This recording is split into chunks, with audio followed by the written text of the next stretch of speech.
Congratulations, you finally made it to 4 p.m. You know what that means. Happy hour. It's time to kick back, relax, and dive into the world of sports with the Young and Norvelle Show. Whether you're catching up on the latest scores, analyzing the big plays, or gearing up for tonight's games, we've got you covered. So grab a cold one, settle in, and let's talk sports. Here they are, Patric Young and Terry Norvelle.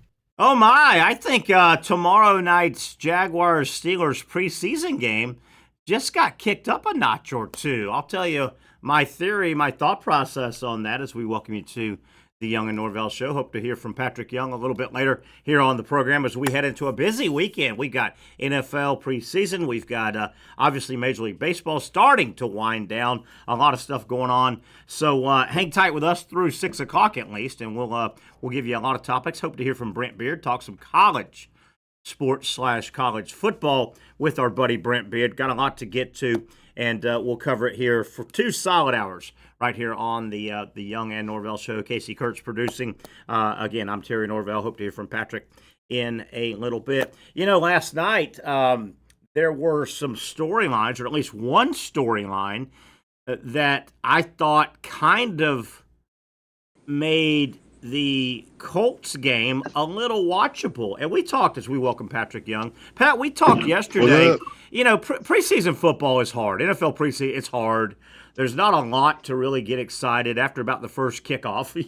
You get bored with it, and there's not a lot. Well, I thought certain situations, I think, can change that to a degree. We may have one here in Jacksonville, but before we get to that, yesterday we were talking about, okay, there's a quarterback controversy, I think, a legitimate – somebody's going to win the quarterback starting job in Indy. And we thought, okay, AR is going to get the start, and they're going to go back and forth with I'm sorry, drawing a blank. Daniel Jones. Jones. Yeah. So and I think that was a legitimate storyline. Now it got shattered because, God Almighty, did AR get planted? He broke a finger or had a finger dislocated or whatever. So that game didn't play out, and depending on, it looks like AR will be back on Saturday, next Saturday, I think it is. They're saying.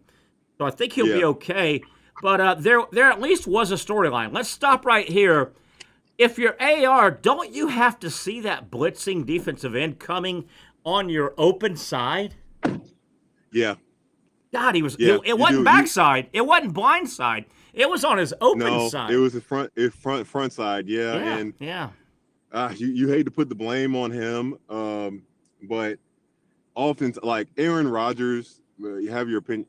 He knows, all right, I need to change my protection because that guy, because I called a shift, and they'll tell you, I called a shift for the O-line guys. Like, there was nobody there. Yeah. The right tackle did his job. Like, it wasn't one of those things where you say, dang, right tackle, how'd you miss the guy?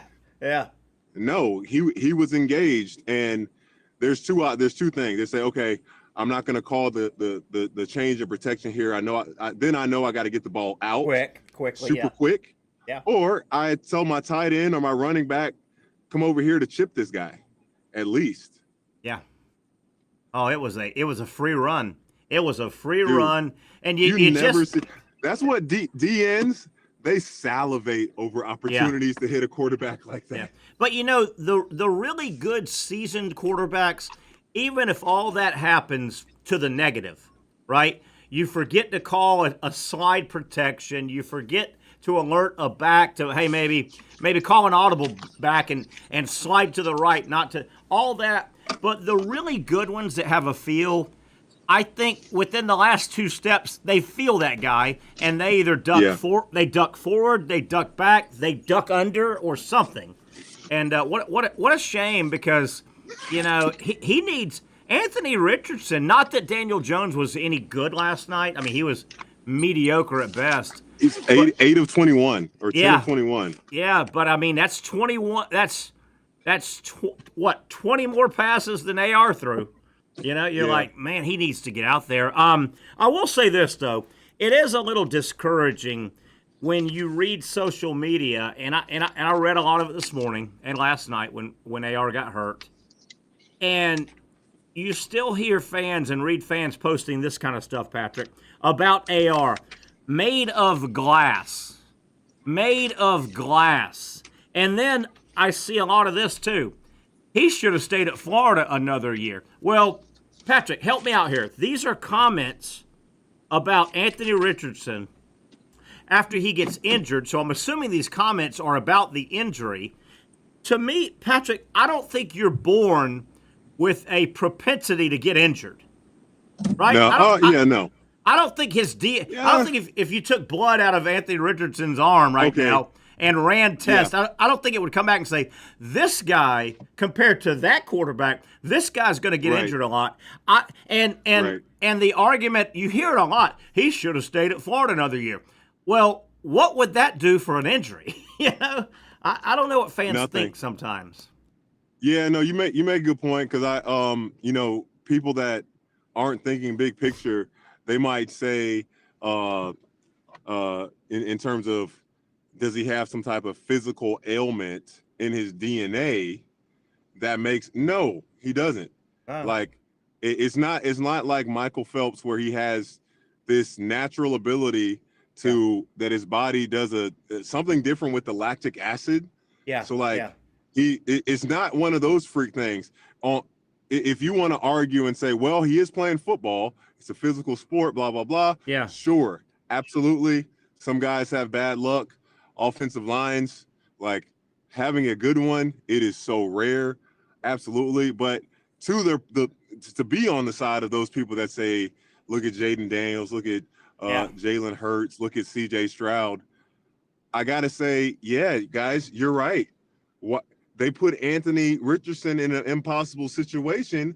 He was never as good as those guys in college. Well said. Nowhere close. Well said. Nowhere close to as good as those guys. So the Colts set him up to fail. Yeah. And look, as a Jags fan, I'm thank you, Colts. But I'm looking I want nobody wants Anthony Richardson to be bad. I agree. But you put him in a position where, he can't do the simple things good. Even one of the completions that he made on an out route coming back, he threw that ball so short, the receiver had to come back and dive to catch it. Yeah. And gosh, it just seems like this kid is just. And I listened to him. He was on a podcast involving the Church of 1122, Pastor Joby Martin and Denny Thompson. And you love this kid. Yeah. And he has such a great mindset. I just don't think he's ever been put in the best position to succeed. Yeah, I'm with you. It is a bit of a shame. I just want to see. I want for Anthony. I'm sure his people and Colt fans. It's time for this year 3. It's time for him to put all of his plays on the pedestal and get him judged and say, okay, are you the guy to hand the franchise to, or are you not the guy? And unfortunately, getting injured doesn't let that happen. I love your point a moment ago when you talked about Anthony in college, and then you mentioned Jaden Daniels and a couple other guys. And I think you're so right about Anthony Richardson was nowhere near as good as those guys in college. Now, I'll stop it here. He could probably match highlight play for highlight play if you said, yeah, for sure. Absolutely. If you said, hey, let's get Jaden Daniels' best 6 highlights at LSU, and let's get Anthony Richardson's best 6 highlights at Florida. I think you could match guys like that in college, but nowhere near the long run was he anywhere near those guys. I think you're right. I think you're dead right about that. No, he doesn't. You can, and honestly, you can only match highlight for highlight up to a point, because Jaden Daniels has so many more. You're right. And against the Florida Gators. I know. Oh God. My gosh, he killed us. How about that? He was unbelievable. How about that night game in Baton Rouge where Florida busted their ass to score with LSU, and LSU would get the kickoff from Florida, and Jaden Daniels he had that one scramble 80-yard touchdown run. He ran away from everybody on the defense, all the secondary guys. I know, man. He's so, and he also amazing about him. And I even see this with Cam Ward. Those guys have a feel for when to go down and to not get hit. They really do. They really do. They don't have that Cam Newton mindset of, oh, I'm gonna sneak and hit this guy. Nope. He's gonna think I'm going out of bounds, but they're like, no, I'm not. I'm not playing with that. That's dumb. Let me tell you who else has that, and I'm going to start with a position group that has that, and then we can pick off individual players in the position group. You know who else has that? The really good longevity running backs in the NFL. Emmitt Smith knew when to go down. Walter Payton knew when to go down. Get what you can. The really good ones got what they could at the end of a run. And could they have put their head down and blasted for another 2? Yeah.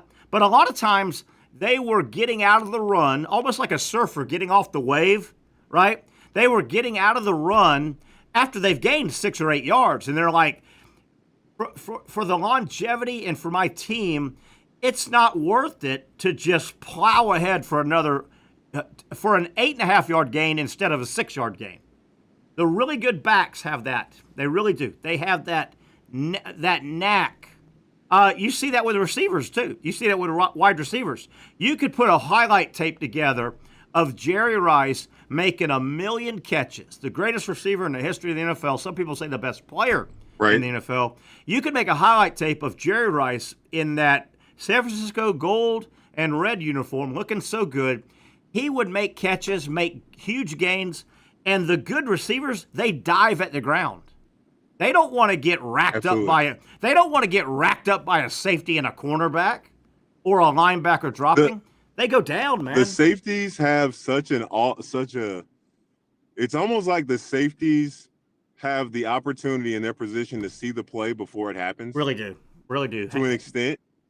And guys, I mean, there's plenty of safeties we could look up and look at history. Yeah. That they go, they're not. I'm going for the ball guys.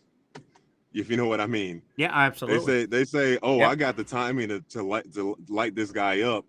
And I wanted to ask you this, Terry, because I was thinking about it last night. Okay.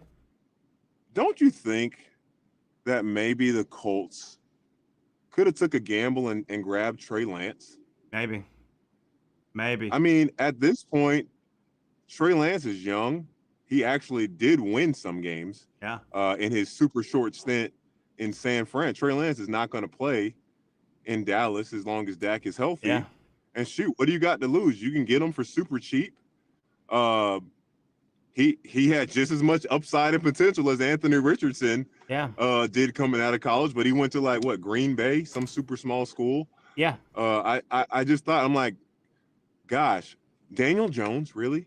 I was going to say, so you're saying Daniel Jones is not a runner. You're saying as insurance really to Daniel Jones not being the guy if you have to turn to Daniel Jones. Trey Lance is better than yeah. Oh, about the or at least he's probably you got a guy like Anthony Richardson. You're having in your scheme designed runs. If there's somewhere in their scheme there's designed runs for whether there's reads or whatever. Daniel Jones is not doing that.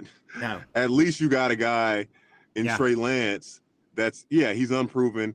I don't think the Colts think they're making the playoffs. Let's be realistic. I don't think the Colts think they're winning more than 6 games this year. What do they have to lose?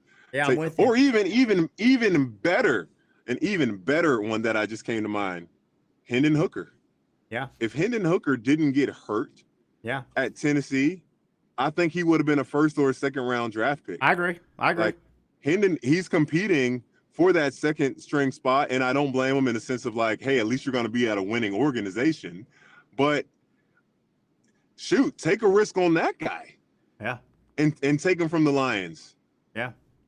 Yeah, definitely. I know we point this out this time of year every year. We point this out.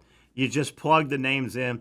But, man, it was a carnage day yesterday in the NFL. Man, you see where the big tackle for the Chargers out for the year. Totally out for the year. C.J. Gardner-Johnson looks like he's out for the year. Anthony Richardson looks like he's back. Yeah, a lot of carnage. It happens every year. You get this many guys on a practice field over 3 weeks, and we talk about it during the season. Your practices are basically walkthroughs, man. Right? You're done. The reason you have so many August injuries is every roster is still at 90. So you got 32 teams with 90 players, and when they go out on the field, all 90 are engaged for about an hour, hour and a half, 2 hours, right? So you got a lot. You got a lot of big. Now, once they start making cuts, 3 weeks from now, you'll have 53-man roster, and they will be weaning down. They all won't be going as hard. Everything's will be kind of in place. Your starters. But Patrick, man, you got 90 guys right now, hot, tired, but they're all doing something in their respective drills. And you hate it. It's a scary time for football teams right now. The next couple weeks, scary time, man. Scary. I mean, and the Ravens had a cornerback that they took in, I think, the second round, or that he's out for the year. And none of these plays are plays that wouldn't happen in a real game that actually mattered. It's not; these aren't freak. In the sense of something out of the ordinary happened. It's like going back to Anthony Richardson and talking about DNA. If there's anything that's wrong in him, he plays football. Yeah. Is there a chance that maybe he hasn't healed well from those injuries or whatever in this conversations? Maybe. That's a whole nother argument. Yeah, maybe, but these guys are out there playing football. If we knew it had a solution of preventing injuries, we would been there already. And it sucks so much. Twofold. For one, for the good teams that think they have a really good chance. But at least they have more than likely their second string is not as much of a drop off. But for the Jags, Eric Armstead, Anton Harrison coming out of college with a labral issue, Tyler Walker Little, DeVar Hamilton, he had an infection in his back, which is pretty wild. To think about that, this dude almost died. I know all about infections. Yeah. How about that? It's you look at the Jags and it's man, this thing ain't even starting on the right foot, Terry. Yeah. They can't risk injuries out there Saturday. No, they really can't. And you know what? Let's transition and keep it here for a while. Let's transition into tomorrow's preseason game. Jaguars hosting the Steelers. I want to thank Liam Cohen. And I also want to thank Mike Tomlin to a degree because both coaches, this week, but yesterday or so, I think both coaches' philosophies now have made tomorrow's game much more interesting than a standard fake football game. And I'm going to tell you why. Here's why. I always want to caution fans. In preseason football, do not think about the scoreboard. The scoreboard is fake, okay? You may have a drive where your starting defense faces my starting offense, but you pull your defense off after 5 plays. And my offense faces your 2, right? And they go into score. Forget the scoreboard. I think tomorrow, the way the coaches are approaching tomorrow's game, regardless of what the scoreboard says, we need to watch with our eyeballs, particularly the first half. The Jaguars need to look like the better overall team. And let me explain why, Patrick. I don't know if you've heard. Liam Cohen has basically said not how much, but all of his starters are going to play.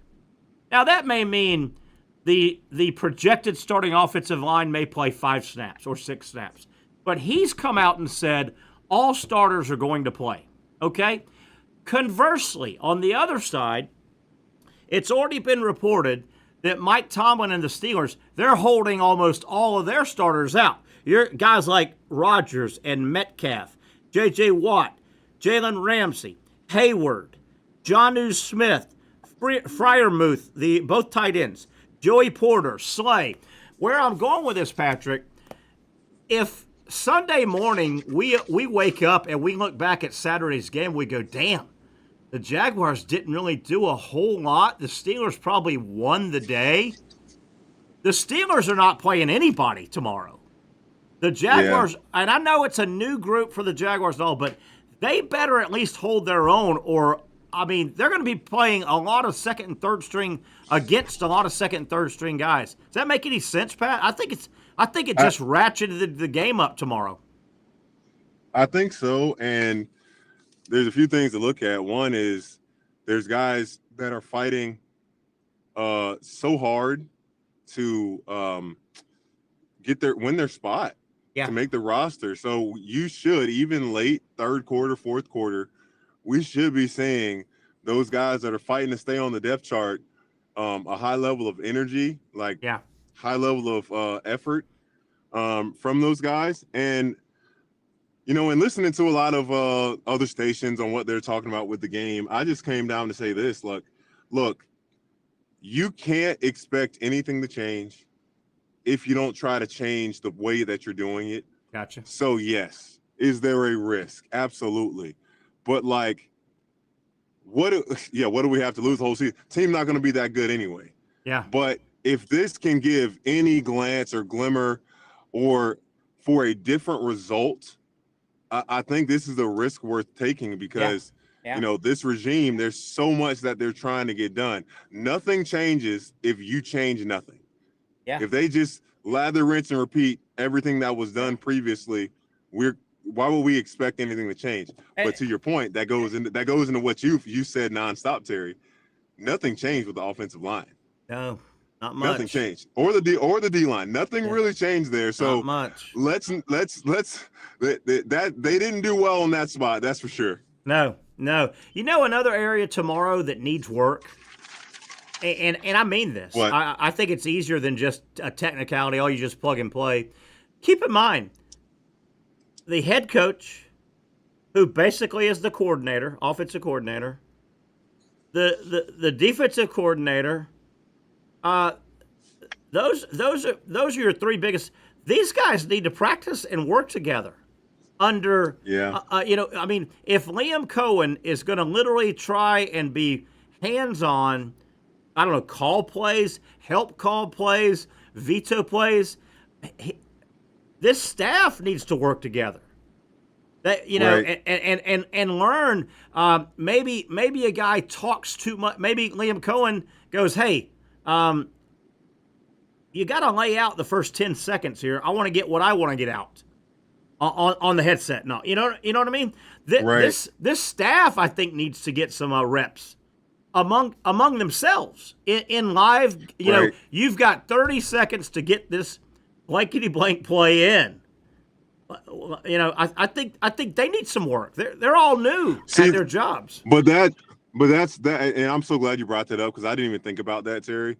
That's the argument in terms of keeping preseason games, or at least the argument of having more team scrimmages, because I didn't even think about that game flow. Yeah. And as Liam Cohen's the head man in charge when he's down there.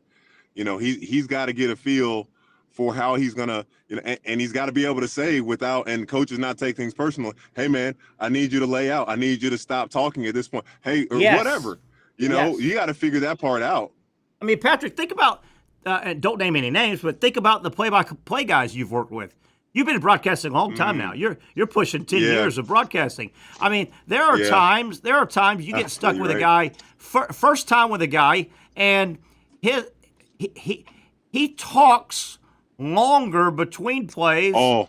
Than, and it's an awkward broadcast until you get used to it, right? I'm not afraid to say this because he's a big boy, but Peter Burns, man, with the SEC Network, there were times where he's improved at this, but he's the host.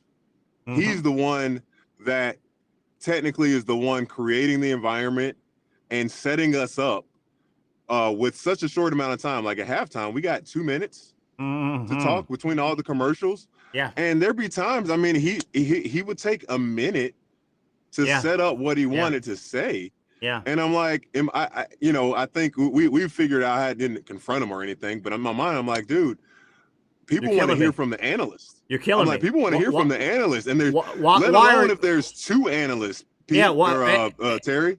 And the viewer is sitting there going, why is the analyst even on the set if he's not talking? Yeah.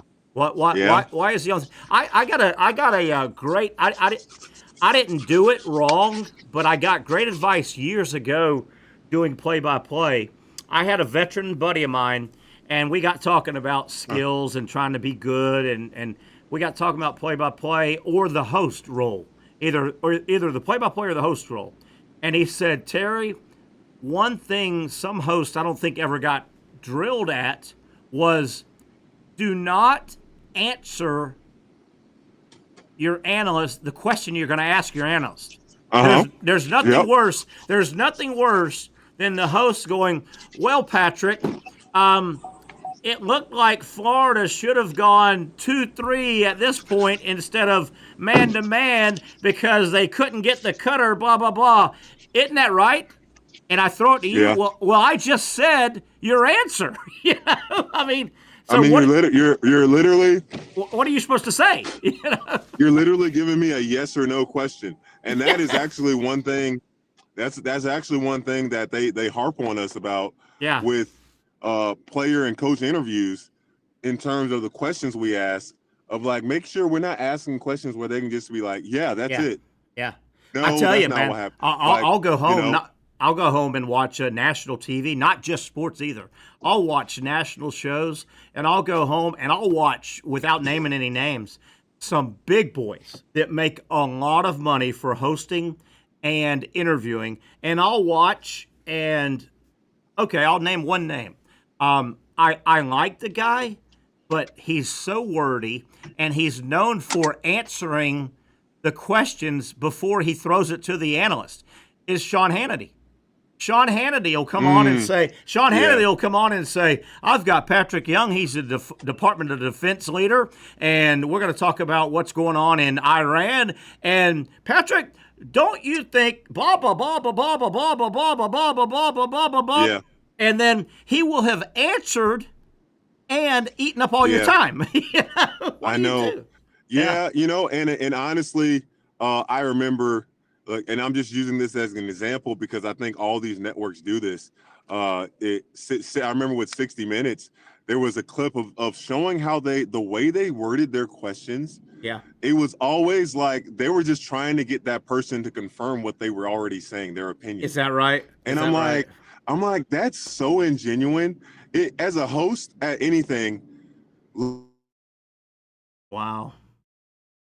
We may have lost Pat. He may pop back up here real quick, but yeah, go ahead, Pat. Finish your thought. I think I heard him. My dad called me, and I told him on my show, so I don't know why he called me back. Okay. When somebody calls, it takes your audio out. You just gotta redo it. I know what you mean. Yeah, but yeah, I just think it's so ingenuine. Like, as a host, if you're on a talk show where you have that, there is a time for you to give your opinion, but at first, I know what I know, Terry. Yes. I need to know what you know. Good point. Let me just lay out the facts. Let me just lay out the facts, and then you tell me stuff that I don't even know. Really good point.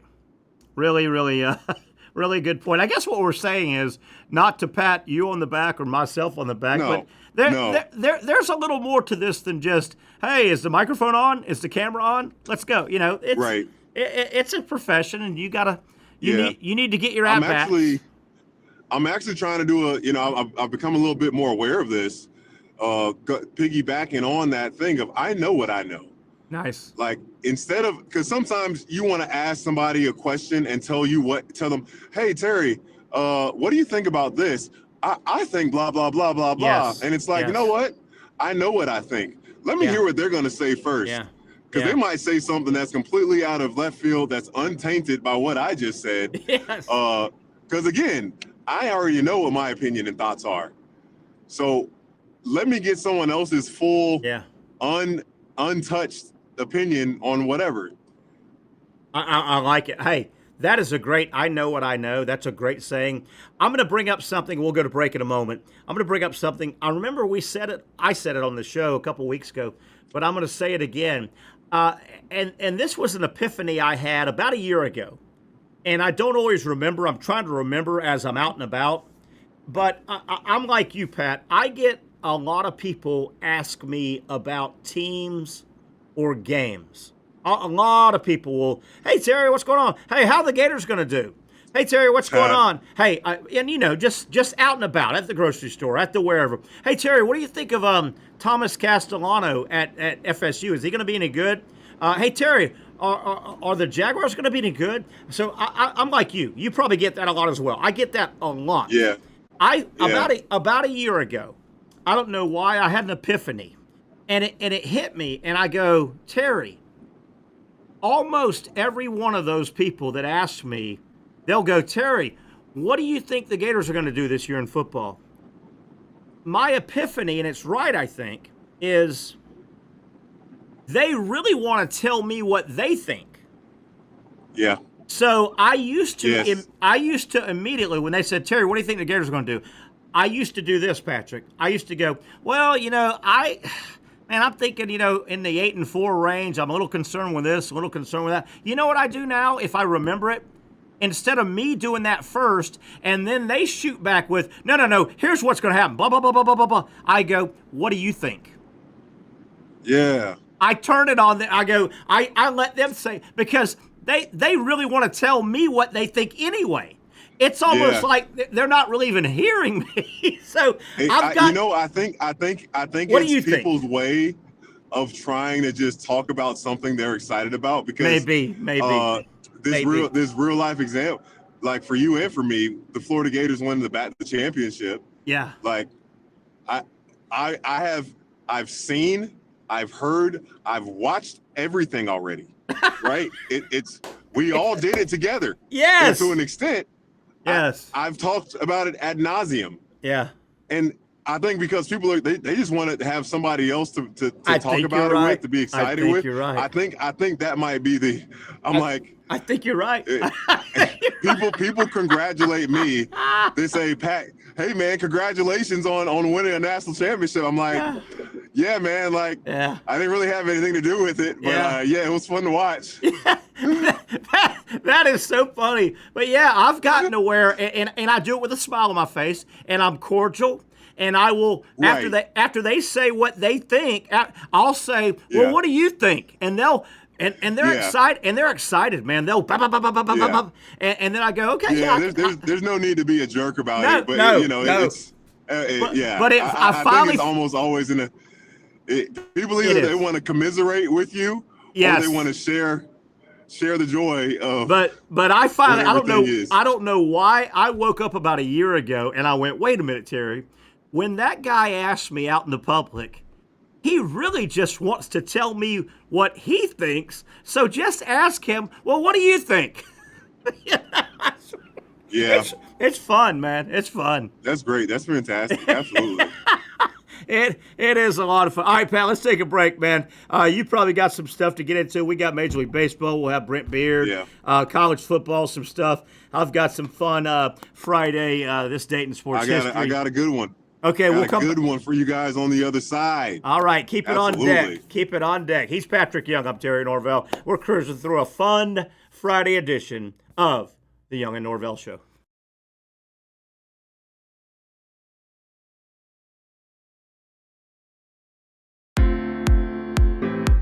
At Southeast Orthopedic Specialists, we know pain and injuries can stop you from doing what you love. This is why our board-certified orthopedic specialists offer the latest in both non-surgical and surgical treatment options and create a treatment plan tailored to your unique lifestyle and goals. So, whether it is a sports injury or that nagging pain that's keeping you from doing what you love, our team has the right treatment for you. For more information or to schedule an appointment online, visit our website. You really got to hand it to him. Hold on. The previous play is under further review. I'm not sure what he could review, but okay.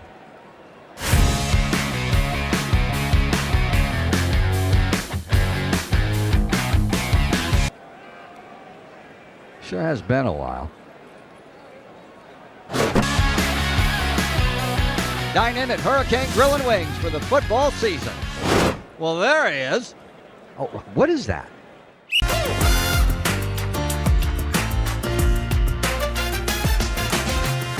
Empower a future, inspire a dream. It's a bold but simple mission for the Jacksonville Police Athletic League known as Jax PAL. Help the next generation of kids in Jacksonville shape a brighter future. their after-school programs, teenage leadership programs. There's community outreach. This has been just an awesome opportunity to be out here with my colleagues and do something good for the community. It's really been an interesting opportunity to just see everybody work together in a way that we don't normally in the office. And there's sports.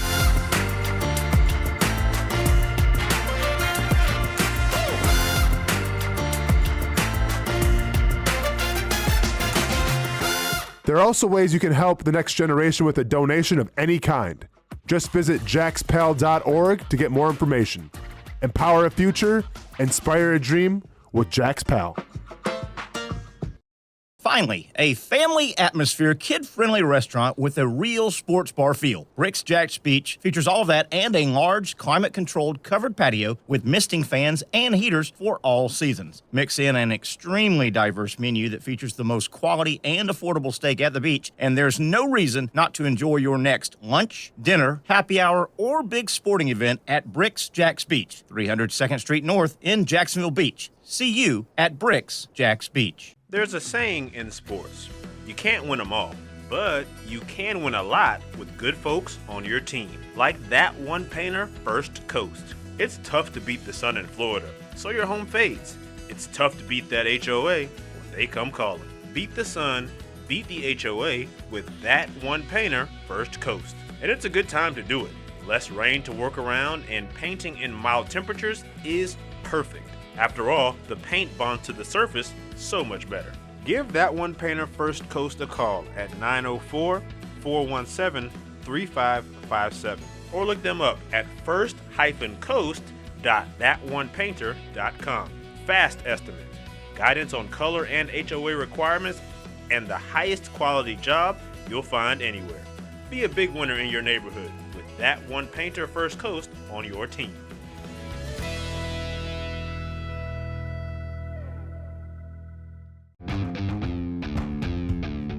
When you think sports, you think Action Sports Jax, the official station of the Jaguars, on location for every game. But the most experienced team in town doesn't stop there. From high school football to the big events in the area, Action Sports Jax is always on. Now, we take that to a new level. Action Sports Jax 24/7 is around-the-clock coverage of the teams you love and the moments you can't miss. The best local sports in Jacksonville on Action Sports Jax 24/7. All right, those footballs will be in play tomorrow at the stadium. Might be some rain tomorrow, I think, in and around that game. Pat, are you hearing? Have you looked at the weekend? I think we got a wet weekend coming up. I'm sure it's going to be a wet weekend. Yeah, to cool it off a little bit, but I think it's going to be wet. And and Terry, I think you're right. I think when you said the heat was breaking, I think you were onto something. Yeah, I think we've hit the hottest part, and we're on the downside. I'm not going to say we're not going to have a bunch of 90-degree days the rest of the way, because we are. But, hey, speaking of, I was walking my dog, not walking my dog, but took her out last night, like I always do. Walked out in the backyard with her for a little bit, and you saw way in the distance lightning. And I remember I looked this up one time, and I re-looked it up a minute ago. Have you ever heard of the term, that's heat lightning? That's heat lightning. You ever heard that? No, I haven't. Yeah, there's an old term, heat lightning. And, there is no such thing as there's either lightning or not lightning. People would say when you see lightning in the distance, but you don't hear the thunder, they'd say, oh, that's heat lightning. That means something. No, that just means the lightning's way away, and the sound dissipates because it's 15 miles away. There is no such thing as heat lightning. Just thought I'd clear that up for you. Okay. Thank you. I appreciate educating me on something I've never heard of. I'm the chief, Terry Norvelle, the chief. Has anybody used that moniker? Has anybody using that moniker around weather, the chief? I better not use that. No, I don't think there's anybody. It'd be kind of weird to use an Indian. It might be a little offensive to use an Indian term, Native American term in weather. Yeah. Who knows? Hey, what'd you have, man? You had something to carry over during the break. I got a good one. First one. Two, they're both tied into the same thing, but this first one's pretty funny. Girlfriend is recording her boyfriend, and she asked him this. He's a football fan. She asked him this. She said, "Hey, if the last 30 years showed that it was going to snow in Alaska, how much money, like the data showed that the last 30 years, it snowed in Alaska. How much money would you bet for it to happen again next year? What do you think, Terry? How much money would you bet if you had 30 years of data? Casey, did you follow that at all, or is it just me? Hold on a second. Just be simple with me right here. Casey, did you follow that at all? No. Okay. Can you run that by the two guys that have snowed if it snowed in Alaska, the girlfriend last said 30 years, let's see, 2024 and back, how much money would you gamble or put on for it to snow this upcoming year in Alaska? So it's or would you even take the gamble? Would you take the bet? So you're saying it has been 30 for 30 snowing over the last 30 years. Yep. How much money would we bet that this upcoming year it would snow anywhere in the province of Alaska? Mm-hmm. Yep. Casey? You don't have to say would you take the bet? Would you take the bet? The money doesn't matter. Would you take the bet? Casey, I would. Would you? I mean, the way he's phrasing the question, I would not, because there's got to be a gimmick. Yeah. No. You're right. You should still take the bet. And then the girlfriend, she says, well, the last 30 years, there's data of the Cowboys sucking. Oh, why do you say next year this is going to be the year every year? Oh, my God. Oh, my. For the love of Jerry Jones. Oh, my God. He got me, Casey. He didn't get you. He got me. This poor guy, he had nothing to say. And I'm assuming that's now ex-girlfriend, right? Ex-girlfriend. More than likely. I mean, she hit his soul. And then, the second one is a lot more serious. And this is something that we probably feared would happen in the NFL and in the NBA at these major organizations, because gambling has now become legal almost everywhere. It's unbelievable. Malik Beasley, he is now being fully probed for gambling on NBA games. And I don't know if you saw the article on ESPN, but Terry, it's awful. Yeah. He just what came up here recently. He owes over $20,000 on his apartment in Detroit. Got evicted.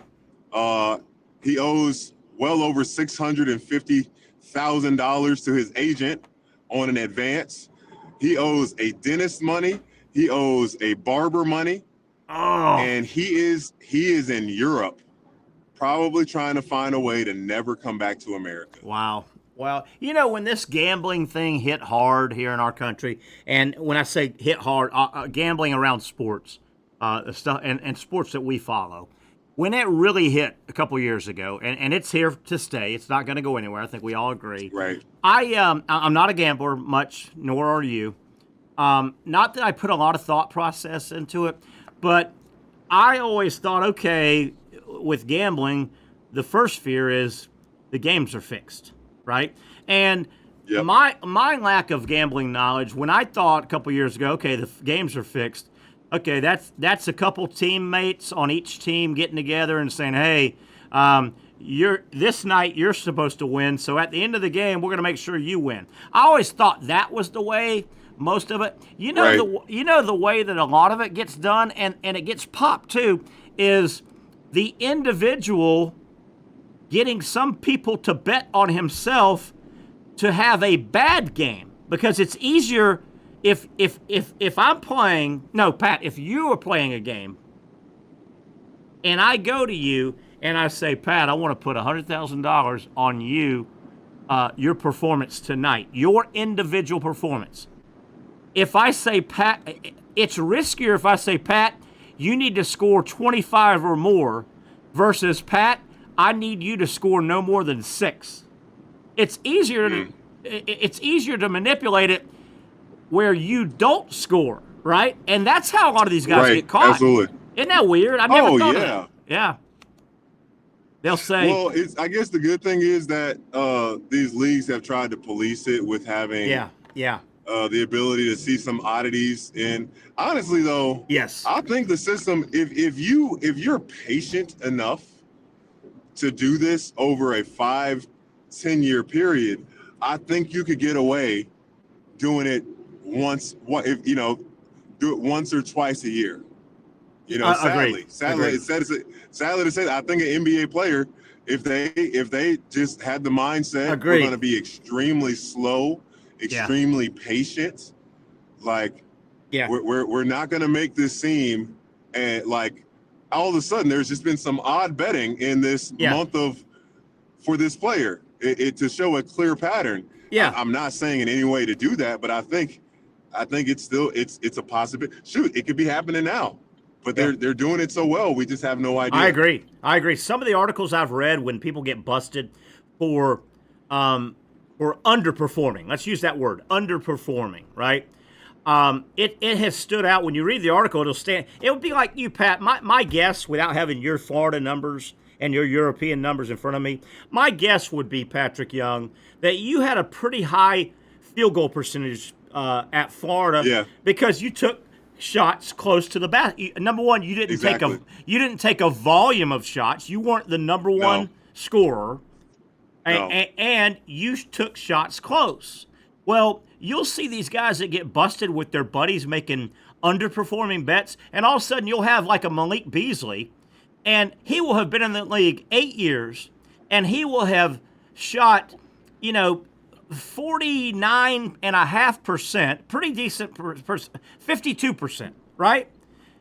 And over the first 7 years, he's never had 3 games in a row where he shot 5 for 24, but all of a sudden, out of the blue, he has 3 games in a row where he shot 5 for 24. Right. Well, like you said, they have these almost computer apps now that look for those things and go, wait a minute, this sticks out like a sore thumb. We better look into this. This guy never shot that bad. And they think they're going to beat. Yeah. They think they're going to beat Vegas, for God's sakes. I know, right? Yeah, it's and I just think there's just so much at risk for these guys to lose. Even the people that aren't professional athletes, like the friend of the guy or whatever. Yeah. I mean, the jail time and the felony and all this stuff. I mean, you ruin your life. Yeah. You got you're better off just go to Vegas and play the casino games. That way, you don't have to. It's a way you're not going to get caught. I mean, shoot, some people know how to cheat. Yeah. Some people know how to cheat well, but I think you have a much better chance, safer, of not ruining your life. I mean, if you have to gamble. You think about it. Legalized gambling on American sports is about what? Across the board, it's about 5 years old. Hardcore, about 5 years old. Probably. I'm guessing, but 5 years old. So the players that are in the middle of this, and the hanger-ons that you just said, the buddies, the uncles, the backslappers. So you're telling me the 27-year-old player in the middle of this, all of a sudden, is 5 years old, and his group of hanger-on buddy uncles, do they really think they're going to outwit Las Vegas and the feds, right? The feds have been chasing gambling in sports since the 1800s, for God's sake. Yep. And do you think they're going to outwit the feds and the Vegas boys? When you break, these guys aren't thinking that, man. Like, they're not sitting down saying, I don't know, let's weigh the risk of what can happen if we get caught doing this. Yeah. I think they just get blinded by, you can win a lot of money fast. Yeah. Absolutely. Yeah. And I think there's something about these guys feel like, man, it's a high to think, I control this. I'm controlling. What a high. I'm controlling this. It's how many times? It's a sure thing. It's a sure thing. I'm controlling this. I'm controlling. Pat, real quick, as we're wrapping up hour number 1 here, got a few minutes before the top of the hour. Do you have a list or just one or two things that I've got one right out of the gate that I'd like to see kind of start working itself out tomorrow in this exhibition game with the Jaguars and the Steelers. And I don't have a dog enough. I don't care really which way. I'm just ready for either Bigsby or ETN or ETN to grab a hold of the running back position. It's time the Jaguars have a 1. Not a 1A, 1B, not a 1A, 1B, and maybe a rookie. And I don't know if you can win it all the way tomorrow, but somebody needs to grab the running back position for the Jaguars. I think Tank's going to beat Travis, man. Might be. I think Tank's going to he's and both of these guys have been, 5-star recruits and the number 1 guys all the time. Yeah. I just think the style of running and ETN, he's really got that nice, like, wiry kind of, like, you think you got him at 2 yards of a gain and he's able to get 2 extra, some crazy kind of way. Like, it doesn't make sense. But Tank Bigsby, I think he's primed for it because this year 3 for him, he understands that the opportunity is right in front of him. Yeah. Travis, ETN isn't like eons ahead of him. It's not like he's going up against Saquon Barkley. I think the competition is equal, and whoever plays better here, they absolutely deserve. And look, ETN will still get to play, or Bigsby is still going to play. But yeah, I think you got to let them know one of these guys is the alpha. Yes, at some point you really, and I get it. The NFL is made up unless you got Saquon Barkley and or big boy Derek. What's his name? Big boy from Yulee. Big boy from Yulee, help me. Derek, the Alabama running back. Anybody help? Derek Henry. Derek Henry, yeah. Which guy? Yeah, unless you've got Derek Henry or Saquon Barkley, I get it. You really are going to use 2 running backs in the NFL, but most teams do have a 1A. They have a 1A and then they bring in another guy. The Jaguars need a 1A. They need one of these guys to be. When you mentioned the 2 ETN brothers, and this just kind of hit me, but both ETNs, obviously the older ETN here, his career was at Clemson. And then his brother goes to Florida, remember, and then obviously Georgia. And to me, it's kind of weird. Both ETN brothers, to me, their college career, they were as good as they were going to get year 1. I thought they were both going to get better and better and better. I think both ETN boys burst on the scene, and I think they were the same guy when they left college that they are when they started college. Am I wrong about that?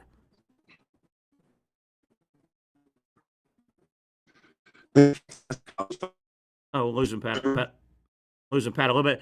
Casey, jump in if you've got a thought on that. I think the ETN, the older ETN who went to Clemson, he was great as a freshman, and he had a good, solid career. He never got crazy good like I thought. You could say the same thing about his little brother. He goes to Florida. He's this quick, slippery guy, and okay, year 2 at Florida. He goes to Georgia, was just a guy. I don't know what it is about the 2. They both seem to be as good as they were ever going to get once they got to college. I mean, I don't think it's fair to do that to Travis Etienne. Fair enough. Trevor Etienne is a guy. Travis Etienne is an impactful player in the NFL. I got you. When Trevor Etienne's not going to do that. I got you. And the younger one, he's still obviously, out for discussion. But man, I thought, and which one's the older one? I always mix up their names. Travis. Travis from Clemson. Correct. Yeah, I thought, man, he burst onto the scene, and I remember the name. He was a big recruit, and he was really good at Clemson. I just thought he was going to keep getting better and better and better and better and better and better. I didn't think he was going to be fighting for a 1A job. I thought he was a 1A guy, but he never seemed to take that next step to me. I don't know. Maybe I'm hard on running backs. Maybe I'm a little hard on running backs. But do you agree? I would really like to see here in the next couple of weeks, and obviously the Jaguars as well, one of these guys to grab that job, right? Is this the third year or second year? The second year, I guess. Is this Bigsby's second or third year? Third, yeah. Okay, well, this will be the third year they've kind of volleyballed, right? The position. I mean, his first year he didn't do anything. Yeah, I guess you're right. Fair enough. Fair enough. Oh, wait a minute. Didn't the ETN miss a whole year too here? Well, yeah, but that was his first year. Yeah, Yep. that was his first year. So yeah, but point I'm making, they haven't exactly overlapped for 3 full years, and nobody's taken it. But I want one of these guys to take the job. Not saying the other guy can't stay on the team and contribute, but one of these guys needs to grab that damn job. That wouldn't be bad to happen after the 3rd game this preseason. Now, you can't get the job and fumble into the end zone game 1 either. That's not going to help. That's not going to help. All right, Pat, let's take another break here. We're starting to wrap up hour number 1. If you've got a couple things, Pat, we'll talk some Major League Baseball on the other side. College football, Brent will have some stuff to get to. And also, man, would I love to be at Citi Field. Isn't that where the Mets play? Where are the Mets play now? Citi Field? Formerly Shea Stadium. It should be a fun time all weekend. And I don't even mean on the baseball field. We'll tell you what's going on at the new park for the Mets as they take it old school. That and a whole lot more. Hour 2 kicking off on the other side. The Young and Norvelle Show continues after this timeout. You really got to hand it to him. Hold on. The previous play is under further review. I'm not sure what he could review, but okay.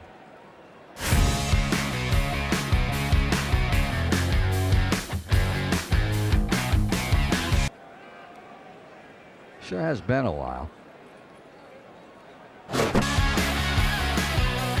Dine in at Hurricane Grill and Wings for the football season. Well, there he is. Oh, what is that? At Southeast Orthopedic Specialists, we know pain and injuries can stop you from doing what you love. This is why our board-certified orthopedic specialists offer the latest in both non-surgical and surgical treatment options and create a treatment plan tailored to your unique lifestyle and goals. So, whether it is a sports injury or that nagging pain that's keeping you from doing what you love, our team has the right treatment for you. For more information or to schedule an appointment online, visit our website. Most of us know how to throw.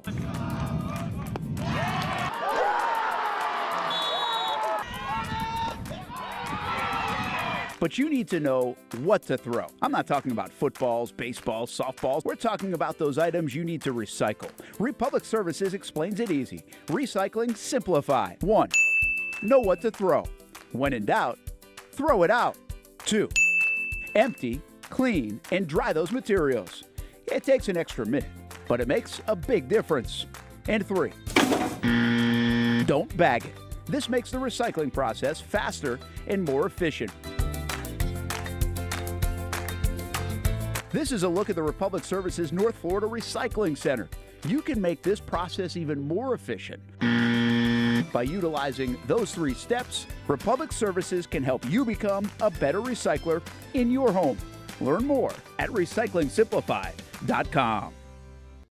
Finally, a family atmosphere, kid-friendly restaurant with a real sports bar feel. Rick's Jack's Beach features all of that and a large, climate-controlled covered patio with misting fans and heaters for all seasons. Mix in an extremely diverse menu that features the most quality and affordable steak at the beach, and there's no reason not to enjoy your next lunch, dinner, happy hour, or big sporting event at Rick's Jack's Beach, 300 2nd Street North in Jacksonville Beach. See you at Bricks Jack's Beach. Baker's Sports. It's a hometown business filled with hometown people trying to make you feel right at home. Chris Conley, Jacksonville University. Walker Wright, class of 2018, West Nassau High School. Michael Young, Fletcher High School. Baker's Sports started in a grassroots way and now outfits much of the Southeast.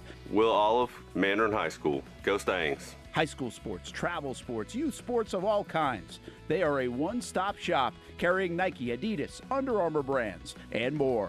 Vincent Caldes, Oak Leaf High School. Tony Mazzio, Sandwood High School, class of 2002. Samuel Coffrin, Paxton School for Advanced Studies. Whether it's sports teams on the field or it's your team in the workplace, like our Action Sports Jacks team, and community events like the Dream 18 Golf Tournament, and many others. Cole Tilley, Hilliard High School. Reagan Webb, Eagles View Academy. Look good, feel good, play good with Baker's Sports. Custom sports apparel since 1997. Shop with the hometown team at bakersport.com. The rhythm of my heart is beating like a drum, with We Are Martyr rolling off our tongues. Never will we roam For we know our place is out. Where the ocean meets the skies, we be sailing. Where the ocean meets the skies, we be sailing.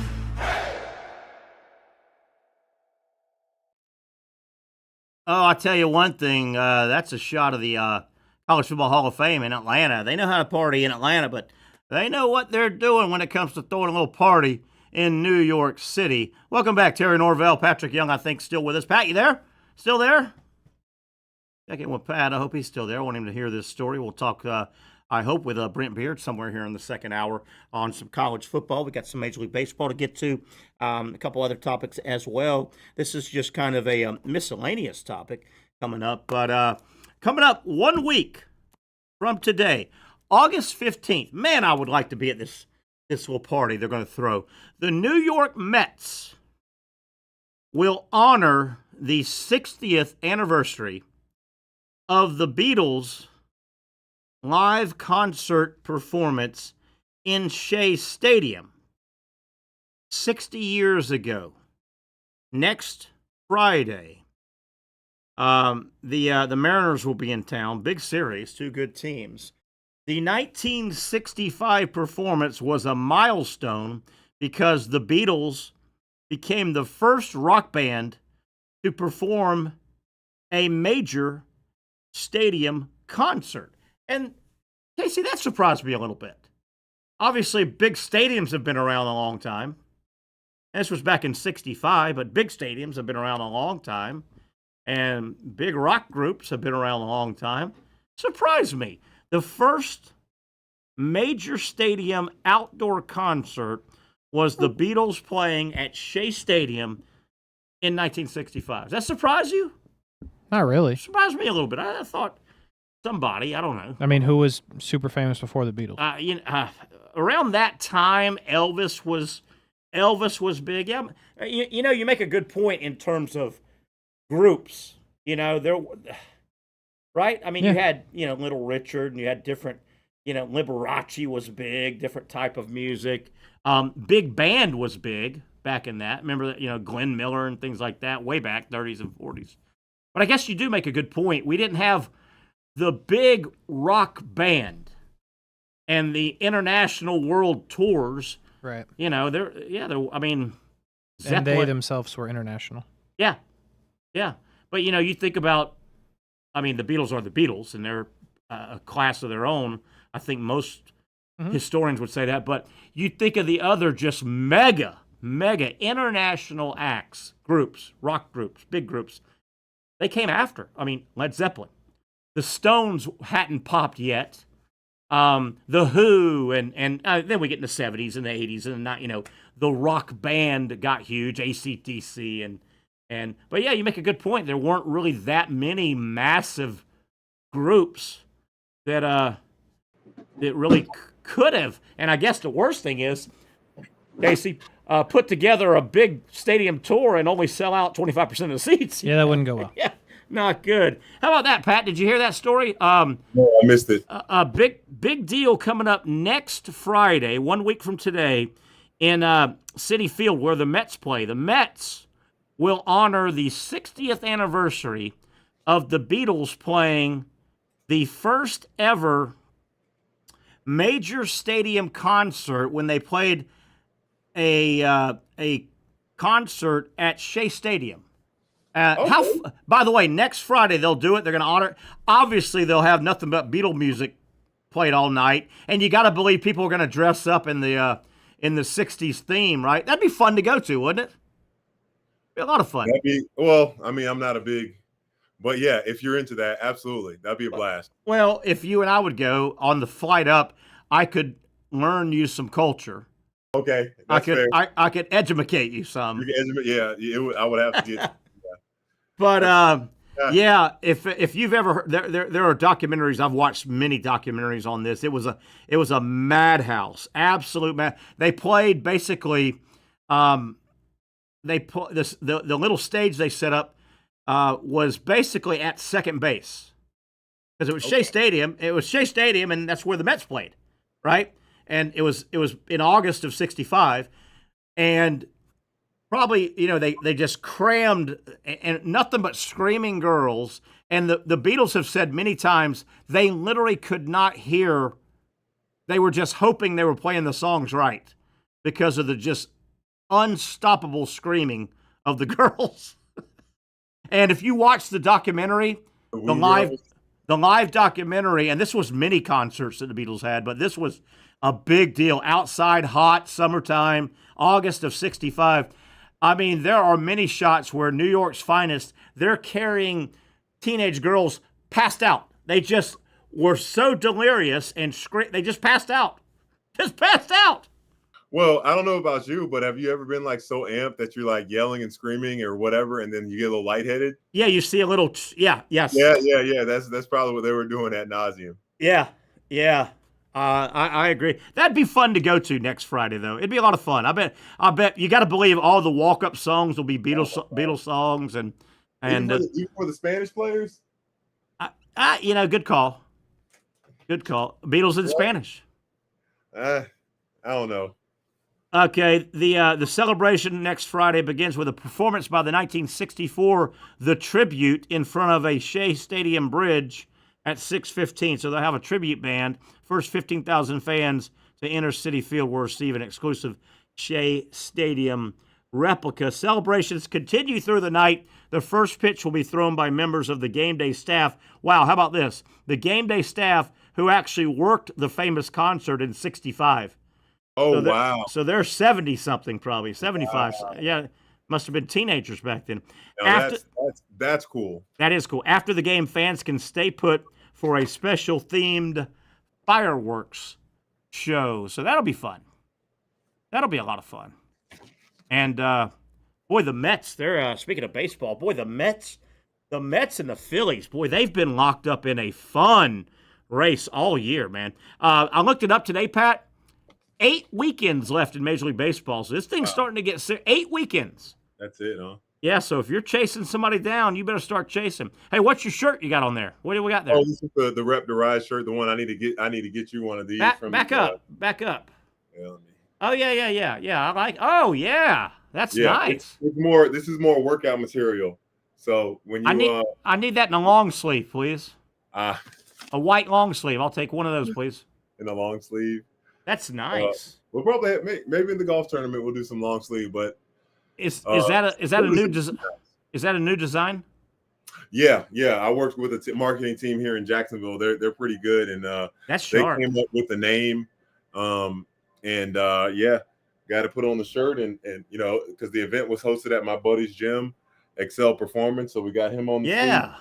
And then PY Foundation on the other sleeve. So because sometimes like that stuff gets a little too cluttered, and I thought I agree.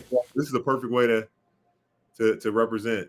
Yeah, I've done a lot of runs over the years, and runs are famous, and I get it. You want to take care of your sponsors. I totally get that. But your runs will have like 25 sponsors on the back, and it just makes the shirt look tacky, It does. You're absolutely right. I know exactly what you're talking about. It makes the shirt look tacky. Hey, man, I got a little fridge in my room. I wish I had some cold beers in here, but I don't. No, Patrick, no. What do you mean? I wish I had some cold beers in my fridge. You're not driving, so you're okay. I'm home. Yeah, you're home. That's fine. I'm drinking Aspire Healthy Energy. It's got 80 It's not like Celsius. It's only got 80 milligrams. It goes with your shirt. Perfect. Yeah, it does actually go with the shirt. I did that on purpose. What's the commercial? I don't think the words expire. There's an old lady and she says expire. Or expire. What is that? It was some type of home insurance. What words? Yeah, we love our new house, but we have ants.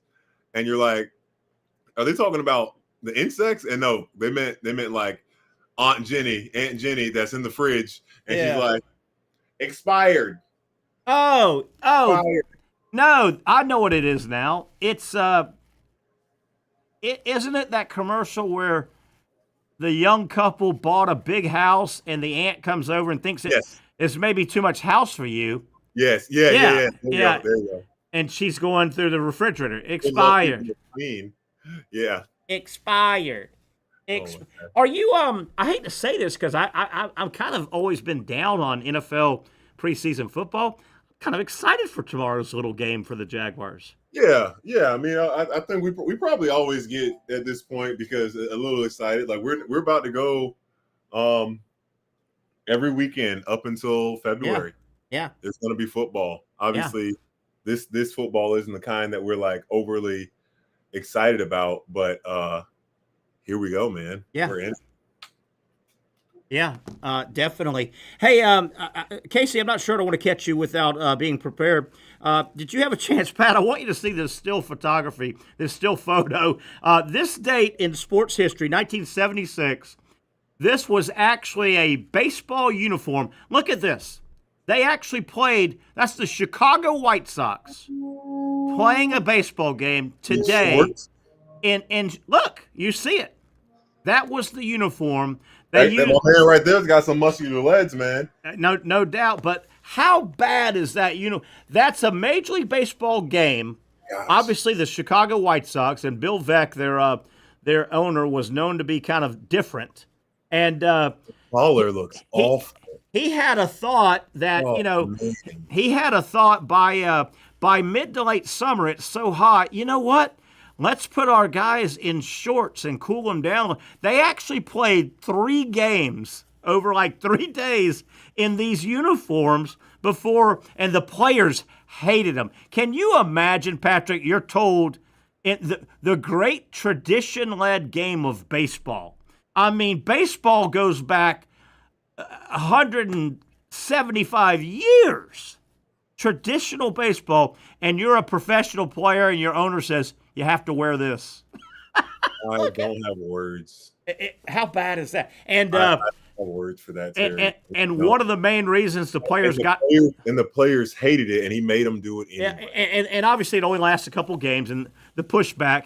And they finally said, "Hey, man, what about the sliding and the abrasions and all?" So I think that's what finally, wink, wink, got. Oh, that was what got it. He didn't think about.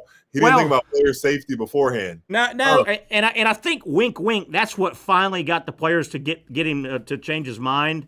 But just how bad was that? Look, man, I remember it as a kid, and I was like, "Oh my God, these are That's not a softball beer league, my man. That's professional baseball, Major League Baseball." I don't even know what to say about that, Terry. That looks so bad. That's got to be your Halloween costume this coming Halloween. Dude, you got to do it, Pat. I'll wear it. If you find it, I'll wear it. If you can help me find it, I would happily wear it.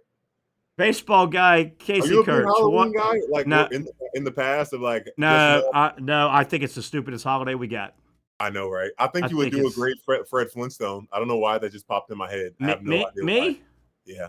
I think maybe I'd be Barney better than Fred. Okay, yeah, that's fair. Barney's the handsome one, isn't he? He's definitely more handsome than Fred.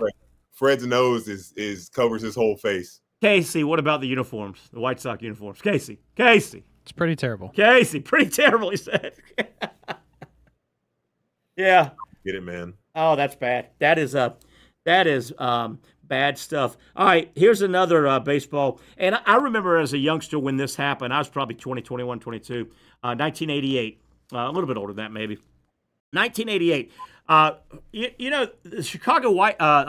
Chicago Cubs, Wrigley Field, never had lights until the late 80s. Wow. They played all day game. If you played a home game at Wrigley, it was a day game. They just were one of those old traditional ballparks. They never. So finally, and they got pressured. By the 80s, baseball and TV were really, really partnering up, right? And the Cubs had their own network. WGN did the Cub games, and all the home games had to be in the daytime, right? So finally, I think Major League Baseball turned the screws a little bit. Finally, the Cubs installed lights, and it was a big deal. The first Cubs game under the lights, I remember the countdown. It was a big-ass deal. Celebrities showed up. It was a big night, and everybody cooperated except one lady. You know who that was? No. Mother Nature. How about this? Hey, they went about 150 years, finally picked out the date. The lights were installed. They start playing on this date, 1988, and the damn game got rained out in the 4th inning. Are you serious? What a buzzkill that is, huh? What a buzzkill. Mother Nature. Mother Nature, what are you doing? Oh my gosh! Right? You set that up pretty good. You set that up pretty good. Pat, isn't that bad? Oh Come man, come on, Mother Nature. I'd be pretty sad. Goodness gracious! All right, last one. Got a major league. This date in sports history. What's the deal if you are a bank robber, a villain, a professional athlete who makes money? Why do these guys not go out and find a good tax man? Reason I bring this up, Pat. This date in history, Pete Rose was sent to a 5-month federal prison sentence, not because of throwing baseball game, but because falsifying his tax records. Oh man! And Al Capone, they never could pin anything on Al Capone except bad taxes. What the hell's with these tax people? Well, it's interesting because, like, the safeguard you have in having an accountant, if they do something, it doesn't fall on you. Yeah. You don't have the accountant, and it's going to be, you don't have that buffer. Yeah, you got to pay for it, etc. But, the IRS don't play. But, the IRS, they're pretty good about working with you. If you call them, it just takes forever to do so. I'm with you. They're pretty good with working out payment plans if you made an honest mistake. But it just makes me think, because the IRS, they're not just going to cut your head off right away. Yep. They're going to give you a chance to figure it out. Boy, I'm glad you said that, man. Right. I think I told this story before. I'm so glad you said that. Years ago, and number one, I've never had any money, so I don't have much money to worry about. But off and on in my adult life, I have a small business, and I currently have a small business, right? Well, over the years having small business, sometime, man, you're pinching pennies a little bit. You know what I'm talking about. Sure.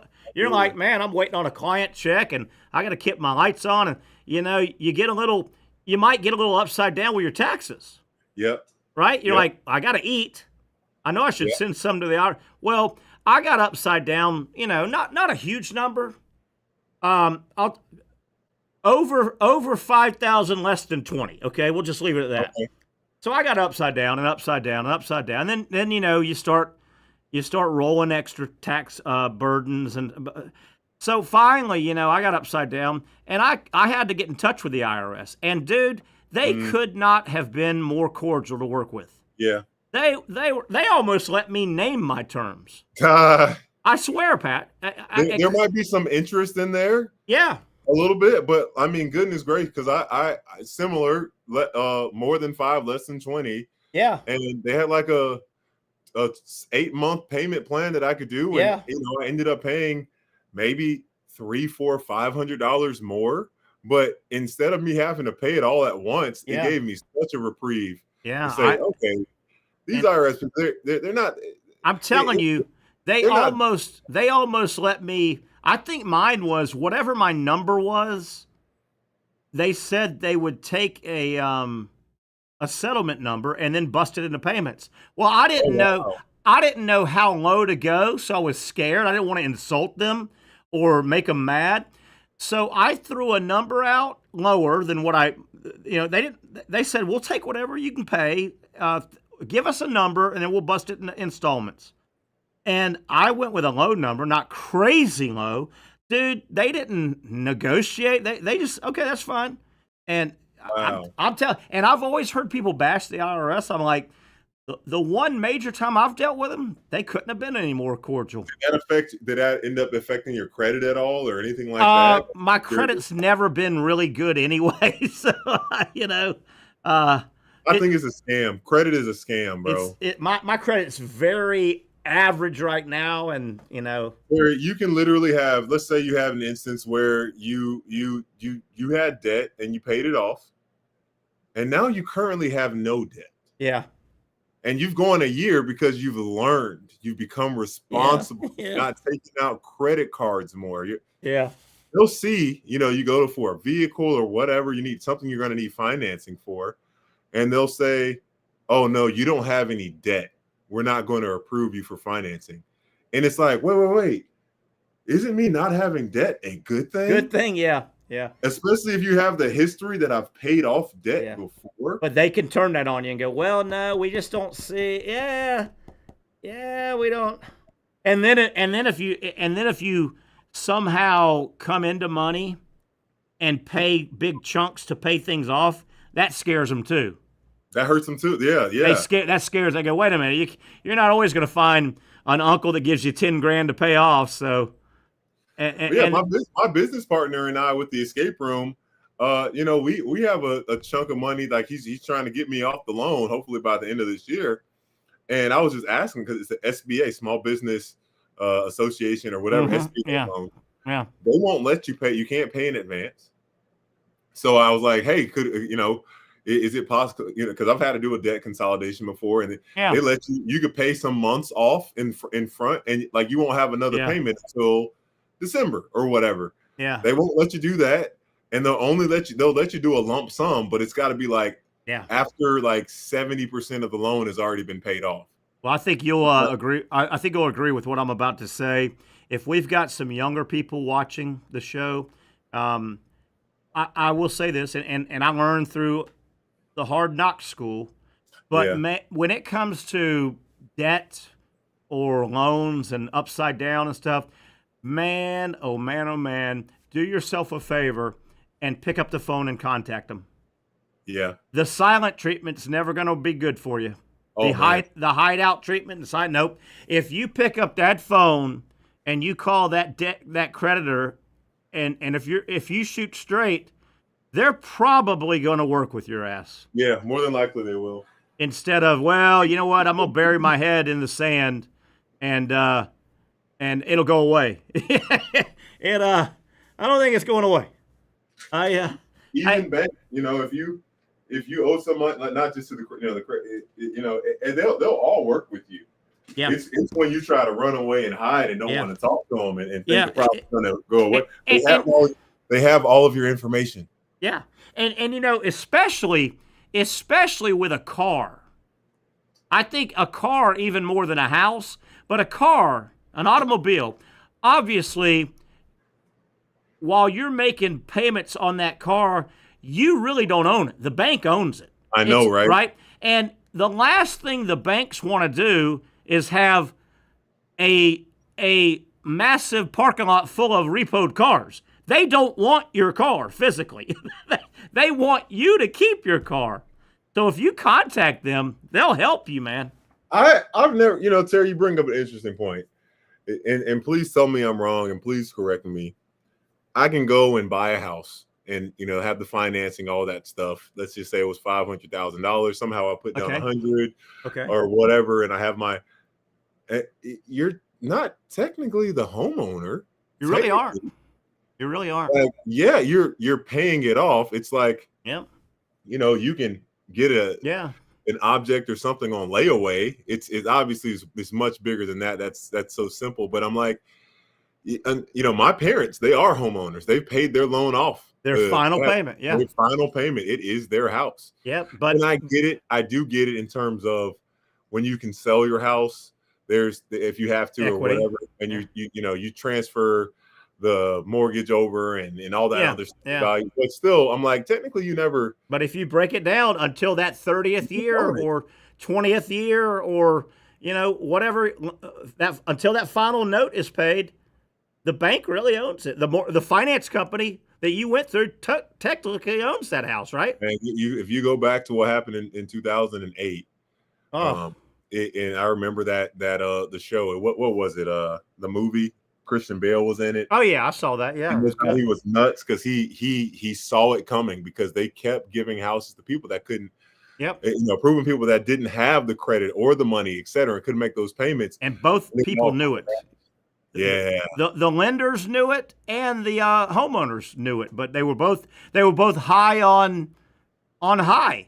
I mean, I'd be so much keen to say and believe this that the reason the housing market is the way it is now, because ad nauseum you hear people complaining about house prices, and I'm like, well, what happened in 2008? We can't, like, Obama had to bail out banks. He bailed out banks that created this problem. Absolutely. They created the problem. And you remember what you remember the arrogant phrase the banking industry used? They said, and I'm paraphrasing, but this is what they said to the government and to the public. They said, "We're too big to fail. You need us. You need us, the lending institution, too bad. You have to bail us out." And that's basically what they said. The banking industry to the United States is too important. You have to bail us out. And they knew that. And guess what? They got bailed out.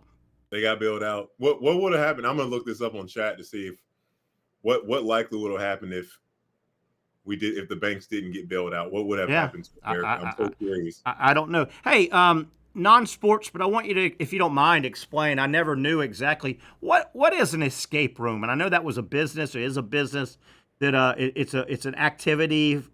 What is an escape room business? It's an experience. Yeah, talk about it real quick. Yeah, escape rooms are pretty awesome. They're pretty niche. I think they were really affected during 2020 because it's more of a luxury. It's not a necessity. It's kind of there's so many things people can do for fun that escape rooms at that time were kind of cut out of 2020. And yeah, the crazy thing is, man, like the one I have here in Jacksonville, we did the lease and the loan a month before COVID shut down everything. And what's pretty actually incredible, my partner and I, we just said, F it, it's all on us. And like more so him than me, learned how to make them by himself. Like this is not just getting a contractor to make a house. It's touching a sequence of buttons that opens a door, that a padlock, a code. Like the first thing you gotta let people know, you're never locked in the room, and it's actually you're not allowed to lock people in. What's so amazing about it? You have to be present. You have to communicate. No cell phones. So if you have a group that you're with, you have to learn how to be a team and speak on behalf of what you observe. It kind of ruins people's experiences when there's like an alpha that's just taking over the game, and not unless it's like that alpha is a person that's done a lot of escape rooms and everyone else is a novice. I've seen it all, Terry. Yeah. It's almost like a science project. So where the room is the control, Terry. The room is the control. Nothing changes. But the groups of people that we game master, and I don't want to be cynical here, but I learned that there is a lot of people that have given up on learning, on giving up on like that is not part of their life. Their education probably stopped at 8th grade, 9th grade, and goodness gracious, it was a little sad when you see that. It was a little sad. Well, let me ask you this, because I don't really know. So you go in and you're trying to get out. You got to figure out how to get out. Yeah, and I'll tell you what. This is actually a good story. The game, the reason I got hooked. I was in Greece actually. So escape rooms they're national. They're global. They're everywhere. Okay. I was in Greece with my teammates my second year, and escape rooms were our random thing. There were a lot of them spotted around in Athens, and there was a room based on Guantanamo Bay, and in this room, man, you had to dig something out of a sink. You had to. Are you getting clues? How do you know what to do?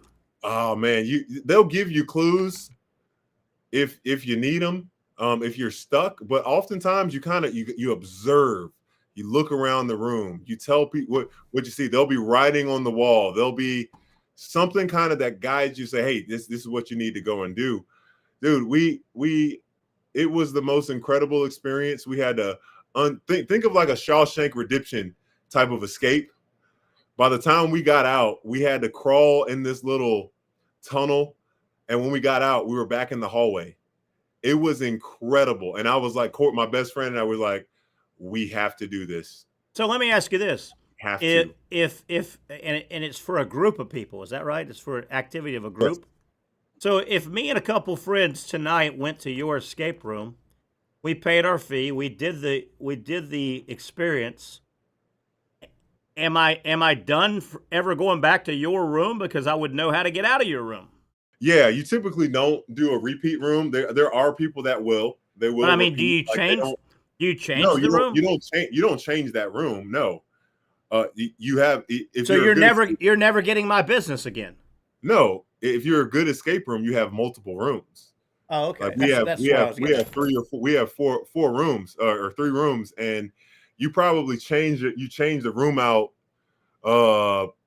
maybe once every 2 years. It depends if the room's still making money and it's not breaking a lot, because people don't respect your things. Yeah. So is it also, and we'll take a break. We got Brent coming on.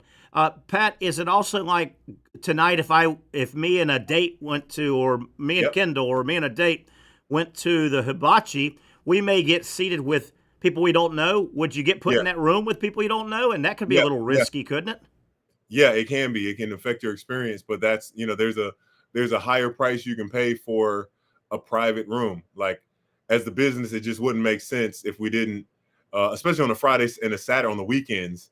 And what's beautiful, the more people you bring, the cheaper it is. But I mean, if two 32-year-old women are going out for the night and say, hey, let's do that escape room thing, if I was me and another woman, I'd be scared to get put in a locked up room with strangers.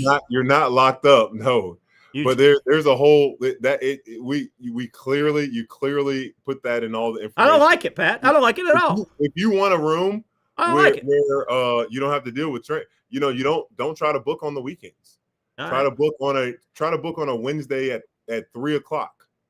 You're more than likely. I don't want I don't want to be locked in some room with some creep. You're not locked. I don't like it. No, we are 3 times people see this. When they book, when we send the email, and when they arrive, if we see that they are intoxicated or any type that we don't think they can do the game, we will not let them in. We will not. We've refused a lot of people because of that, and they get mad. And it's like, 3 times we told you that you cannot come into our games and be obliterated. Like, dude, one guy could barely stand up, Terry, and he was so pissed. He was trying to escape out of the bar, running out on his tab. All right, Pat. I'll allow it, but I don't think I'm ever going to do it.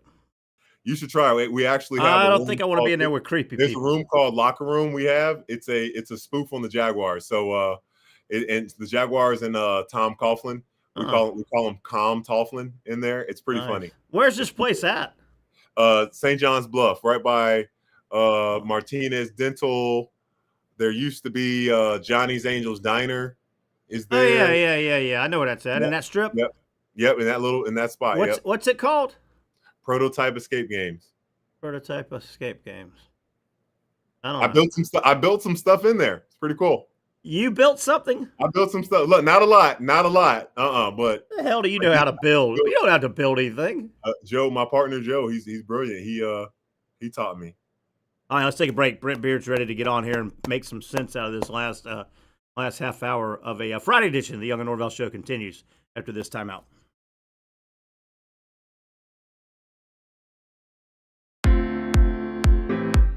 At Southeast Orthopedic Specialists, we know pain and injuries can stop you from doing what you love. This is why our board-certified orthopedic specialists offer the latest in both non-surgical and surgical treatment options and create a treatment plan tailored to your unique lifestyle and goals. So, whether it is a sports injury or that nagging pain that's keeping you from doing what you love, our team has the right treatment for you. For more information or to schedule an appointment online, visit our website. You really got to hand it to him. Hold on. The previous play is under further review. I'm not sure what he could review, but okay.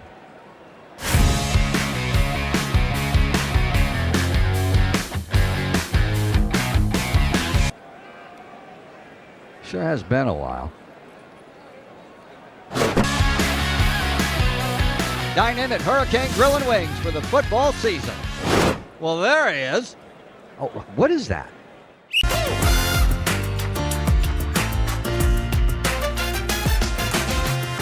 Empower a future, inspire a dream. It's a bold but simple mission for the Jacksonville Police Athletic League known as Jax PAL. Help the next generation of kids in Jacksonville shape a brighter future. Their after-school programs, teenage leadership programs. There's community outreach. It's been just an awesome opportunity to be out here with my colleagues and do something good for the community. It's really been an interesting opportunity to just see everybody work together in a way that we don't normally in the office. And there's sports.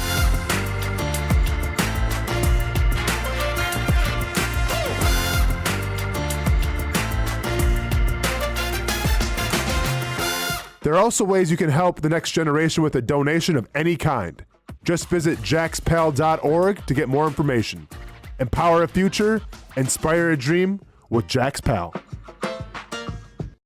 Finally, a family atmosphere, kid-friendly restaurant with a real sports bar feel. Bricks Jack's Beach features all of that and a large, climate-controlled covered patio with misting fans and heaters for all seasons. Mix in an extremely diverse menu that features the most quality and affordable steak at the beach, and there's no reason not to enjoy your next lunch, dinner, happy hour, or big sporting event at Bricks Jack's Beach, 300 2nd Street North in Jacksonville Beach. See you at Bricks Jack's Beach. There's a saying in sports, you can't win them all, but you can win a lot with good folks on your team. Like that one painter, First Coast. It's tough to beat the sun in Florida, so your home fades.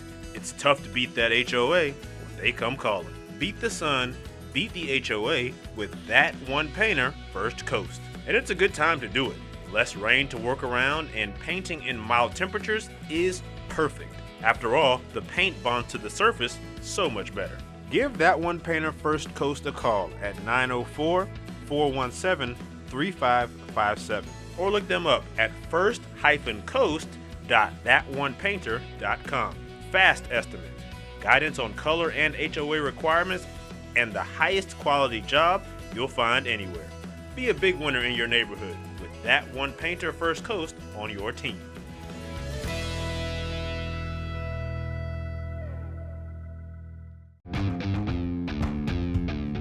When you think sports, you think Action Sports Jax, the official station of the Jaguars, on location for every game. But the most experienced team in town doesn't stop there. From high school football to the big events in the area, Action Sports Jax is always on. Now, we take that to a new level. Action Sports Jax 24/7 is around-the-clock coverage of the teams you love and the moments you can't miss. The best local sports in Jacksonville on Action Sports Jax 24/7.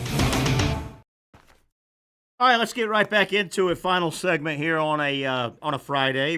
Final segment we'll have before we actually have some Jaguars stuff to talk about on Monday, as their first preseason game takes place tomorrow night down at the stadium. Patric Young, of course, here. I'm Terry Norvelle, welcoming Britt Beard. Mr. Beard, another hot one out there, buddy, but it'll cool off when they start playing college football. It'll start cooling off, buddy. I promise. Yeah, it sure will. There's no doubt about that. I know we don't have a lot of time, and forgive my tardiness here. You're fine, my friend. But I will. I need to go into to some kind of newsy stuff. Okay, go ahead. Frankly, is there is going to be there's as you guys know, there's some groups that meet on a regular basis, and this is Power 4 groups from the main conferences at this point. Kind of what they're trying to quietly do is to overhaul the calendar, narrow the transfer window, and maybe even eliminate spring practice. Now, before people don't overreact too much to this, what they're talking about is going to kind of an OTA model like we see in the NFL. Okay. Which means that you may have teams practice for a couple of weeks, and not just in March or April, but in May, June, something like that. So that is a possibility that they are looking at. The other thing, and this is about to happen, and it needs to happen, is the portal window is going to be limited to one. Yep. They're going to have one portal, and that portal is probably either going to be in April or January. Now, it probably would be more helpful to do it in January. Now, the other thing that is a possibility here is going to be we say do away with spring practice, but as Terry mentioned about this a few weeks ago, what they would do is they would go from having your spring practice basically clumped together in March and April and spread it around to where it'd be more, for lack of a better word, more of an NFL model. Is what they would have. And look, I'm going to be honest with you guys. This whole thing basically eventually is going to an NFL model. Yeah. Terry said this for months. Oh, wouldn't it?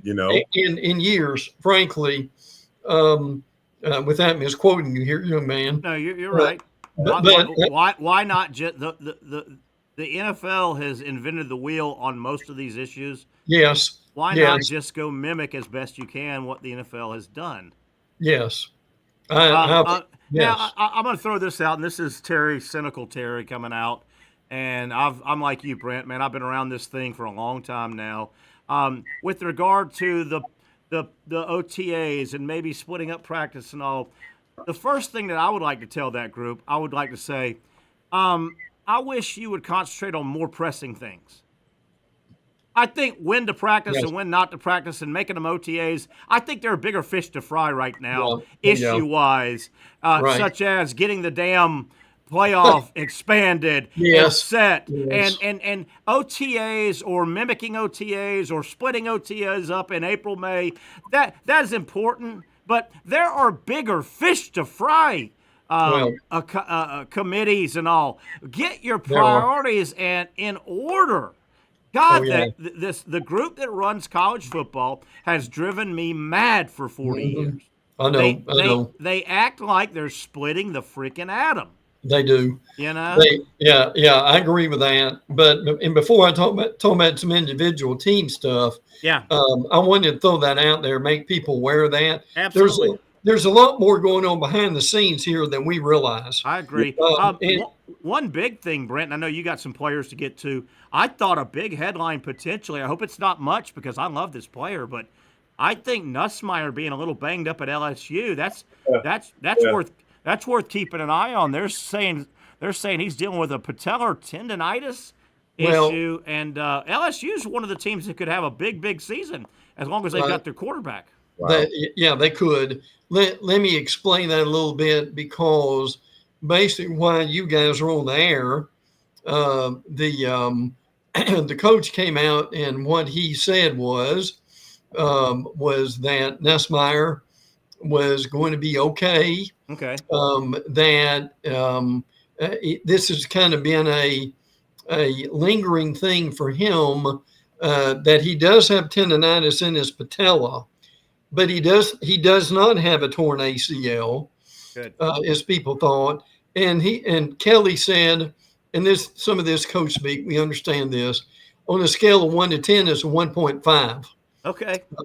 But the main thing he said was Nussmeier did not suffer a major injury in dealing with the patella tendonitis.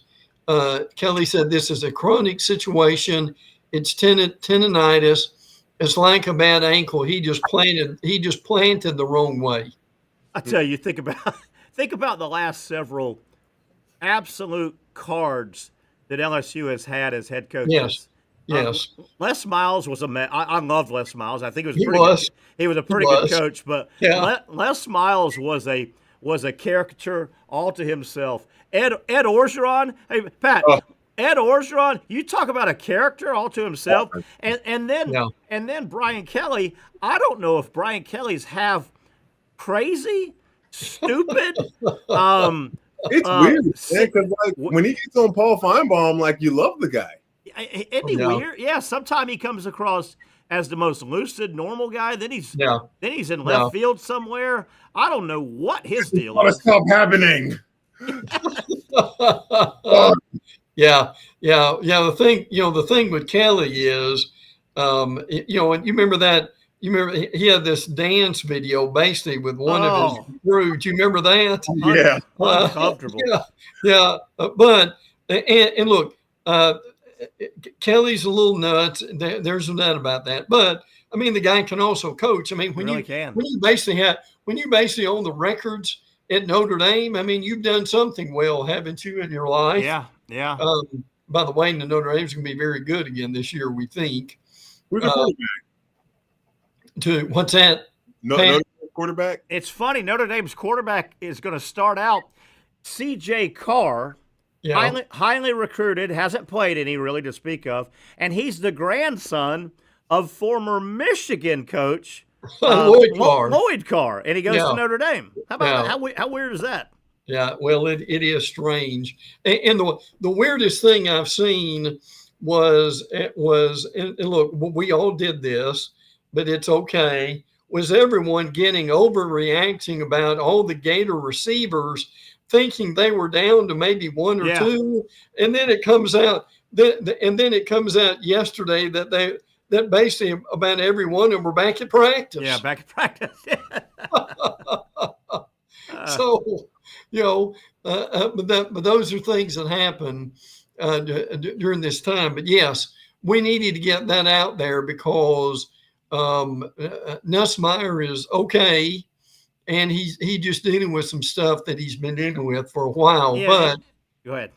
No, that's the main thing I wanted to share with that. The thing with Nussmeier, when I saw that this morning, and then you're seeing it's a little better, rosier painted picture now. I think LSU is going to be up there. They're good. Yeah, I agree. They got a chance, but if something crazy happened and Nussmeier doesn't play the opener, and they drop, let's say Clemson gets LSU, they drop the opener LSU, then they almost have to beat Florida that night in Baton Rouge because if LSU is sitting there with 2 losses that early in the season, you might have one more mulligan, but it would be tough to run the table the rest of the way if they have 2 losses in mid-September. Yeah. Now here's a distance, and Pat can tell us the psychology behind this. LSU normally has every one of their games on there. They've got a big board in their training room and so forth. But anyway, the only game that's been mentioned, the only game that's been uncovered is the Clemson game. So they know they are on the clock. They know they've got to win that game because they virtually not won an opener this decade. Isn't that amazing? So that is something to think about. So there's your psychology from LSU is, and we're not ignoring this. We're not going to say we're going straight and talking about the SEC. This is a game we've got to win, and we're taking this seriously. And I'm telling you, this is a good Clemson team. That may be a better game than Ohio State, Texas, frankly. It could be. Pat, when you were back at Florida, 11, 12, 13, 14, social media was not anywhere near what it is. I guess it was just getting started, really. Do you, thinking back to your years at Florida and your teammates and just young guys at that age, that 19, 20, 22, 23, Pat, do you think if you were at Florida and social media was as mature as it is today back then, would you have been a guy that just every day at 2:30 at practice, would you walk on the court and go, "Hey, did you see what they talked about you?" Or, "Hey, Prather," would you have followed it like crazy? Would you have had your nose in it like crazy? Do you think your teammates also, or no? I don't think it would have been that simple. I'm sure, let's say, for instance, and look, this is public information. When Scotty Wilbekin got in trouble with a drug test back then. Remember that? If someone would have said something probably insulting, and it was somebody that we knew that maybe was in our circle, not in our circle, but I would say, "Hey, Scotty, can you believe this reachable? Reachable. This person that was reachable, we've interacted before. They're saying this about you, and it's not in a way to embarrass them or whatever, but man, this is, I said, this isn't right. What do you want to do?" I still think every athlete, not every, I should not make a blanket statement like that. I still think the majority of athletes and or coaches that say, I never read any social media, I think they do. I think they do. And I don't care how big and popular you are, I think it must hurt to see negative stuff about yourself. Wouldn't you imagine you're in your home on a Tuesday night, and you just happen to be reading some social media, and there's something negative about you? That has to hurt, I would think. And that's why these guys, even though at their age, they've got to be able to tune some of that out. You got to, man. Like, one of the things that coaches try to teach you early on, middle school, high school, is to try to not take coaching and criticism personal. Yeah. Yes. Try to not take that stuff. And look, you ask any 10-year-old, 12-year-old out there on the street, do you want to be liked? Do you like it when people like you? And they're all going to say yes. Yeah. How about, do you think you can handle when people don't like you? They would say, no, why don't they like me? Yeah. And, that instant like that, you can see the disposition. Did I do something wrong? No, you didn't do anything wrong. You can't please everybody. Yeah. Pat, I just had something that hit me regarding the high-level athletes at high-level universities. Basketball player, Patric Young, football player. In terms of like just walking into a class or walking on campus, you guys, basketball and football, I think, had a bigger target, or they do now, because it's visually easy to see 6'10" Patric Young and go, basketball player. Hey, Young, nice game, you loser.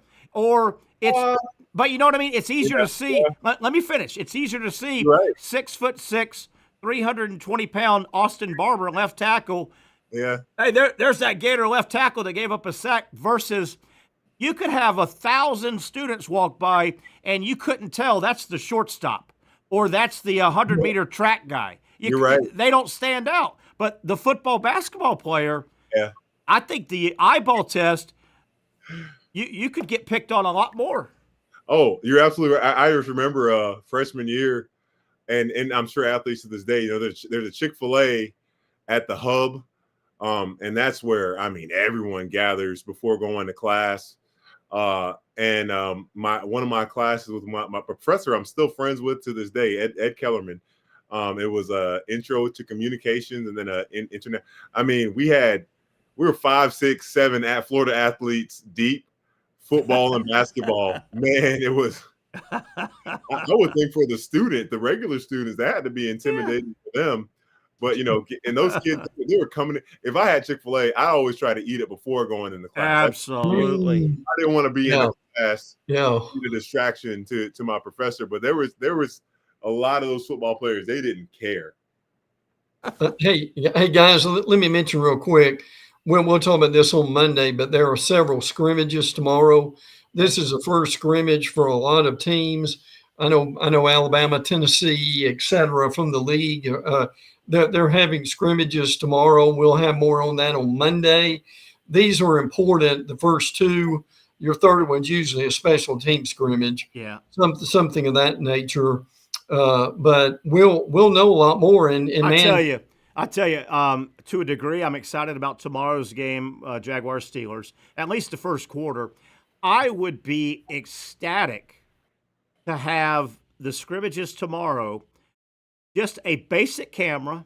Yeah, and, really.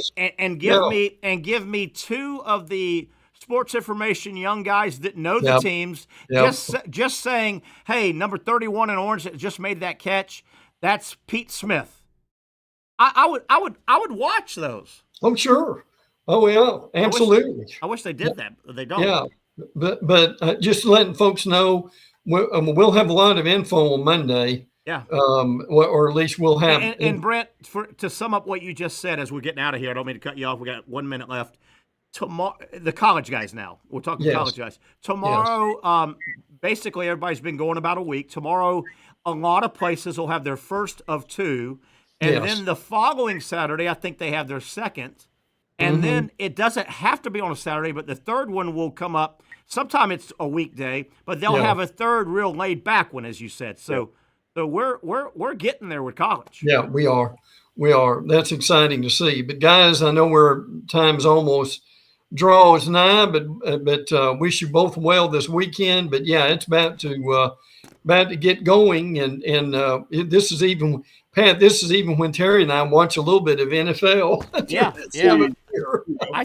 I think we're supposed to have a wet weekend, aren't we? Yeah, which will help the viewing pleasure for many people. Yes. Yeah, there you go. All right, guys. Good stuff as always. Patrick, appreciate you. Brett Beard as well, and of course Casey Kurtz. That'll just about wrap it up. If you're heading down to the stadium, let me throw a quick kind of a PSA. Talked to a buddy of mine again today. That's part of the construction down at the stadium, and there is construction going on. I know it's years ahead, but they have to get started now for the timeline. Be prepared. There's going to be some turns and circle backs that you're not used to. And you're going to be told you can and can't. And what do you mean? I go up this elevator. Well, that elevator's not working anymore right now, or that escalator. So be a little bit frugal, not frugal, but be a little bit prudent and go a little early. I've been told there are a bunch of little turns and not turns that you're going to have to take or not take. Be gracious. There you have it. That'll wrap it up. We'll talk about that and a whole lot more on a Monday, the Monday edition of the Young and Norvelle Show. Can't wait to talk to you folks. Have a great, safe weekend, everybody. You really got to hand it to him. Hold on. The previous play is under further review. I'm not sure what he could review, but okay.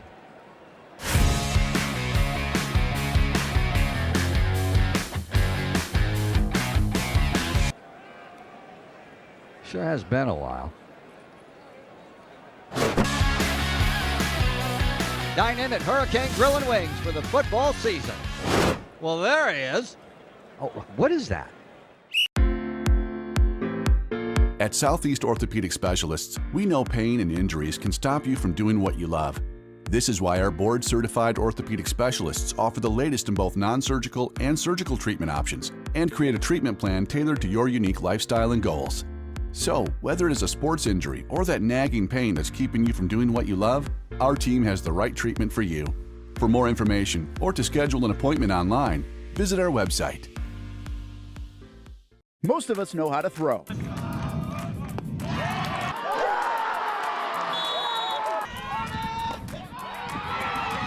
But you need to know what to throw. I'm not talking about footballs, baseballs, softballs. We're talking about those items you need to recycle. Republic Services explains it easy. Recycling simplified. 1. Know what to throw. When in doubt, throw it out. 2. Empty, clean, and dry those materials. It takes an extra minute, but it makes a big difference. And 3. Don't bag it. This makes the recycling process faster and more efficient. This is a look at the Republic Services North Florida Recycling Center. You can make this process even more efficient. By utilizing those 3 steps, Republic Services can help you become a better recycler in your home. Learn more at recyclingsimplified.com.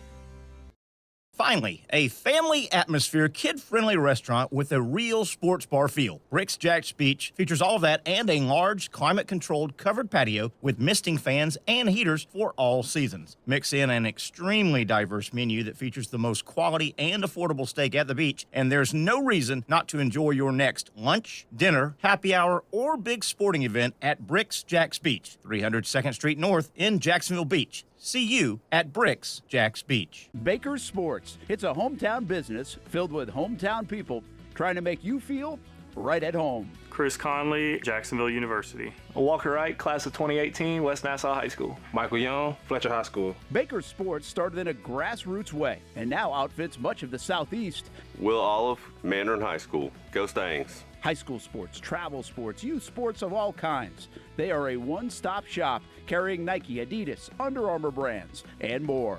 Vincent Caldes, Oakleaf High School. Tony Mazzio, Sandwood High School, class of 2002.